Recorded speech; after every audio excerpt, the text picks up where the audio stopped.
Howdy, I'm Floyd Goodloe. I'm 59 and a half years old, and I'm a Renaissance man. Well, I'm a rancher that lives here in Lincoln County, Capitan, New Mexico area. What I do mainly is work cattle and ride horses and build fence and just good old outdoors work. The worst one was probably 15 years ago when my horse flipped and threw me against the canyon wall. I hit with my butt first and he pile drived me into that wall. But I've been having a lot of trouble since then. I guess that's whenever it's just progressively gotten worse. And to the point where this last summer I couldn't hardly ride a horse without hurting so bad I just didn't want to ride anymore. Floyd called me one time and he said, I really hurt my back.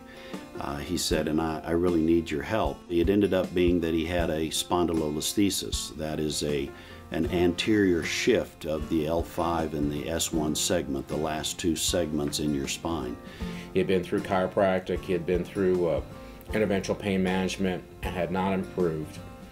And he presented to me with those symptoms as well as numbness in his legs due to the nerve compression.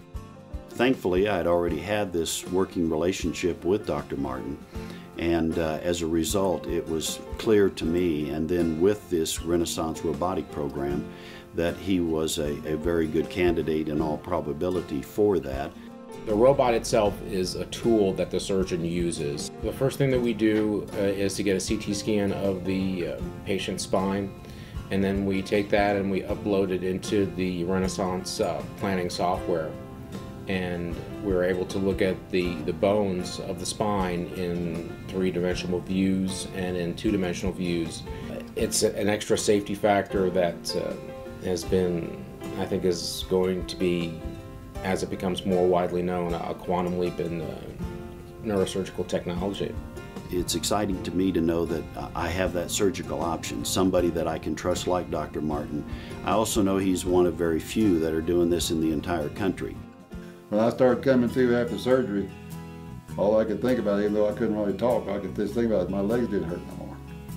You know, there was no pain. The recovery has been miraculous. It was great to see him respond so well, and he was up and walking in a very, very short period of time. We got an excellent reduction of his spondylolisthesis. He left the hospital in 2 days with a prescription for pain medication, which he tells me he didn't take hardly any at all after the first few days when he got home. I noticed how much taller he was, and I was just overwhelmed. I mean, he looked like he was 3 inches taller. To me, he was standing so straight up. I think the Renaissance system is great, and you know, I would not recommend anything else. My rate of recovery, the things I've been able to do, and the quality of life I've got back is what I'd like to share with anybody that has that problem. I've wanted my husband to walk with me for years, and it's always been too painful for him because I love to walk. So I was so excited that we were able to start walking together for the first time ever. It was amazing. It was so amazing, and you know, it's just like, you know, answered prayer.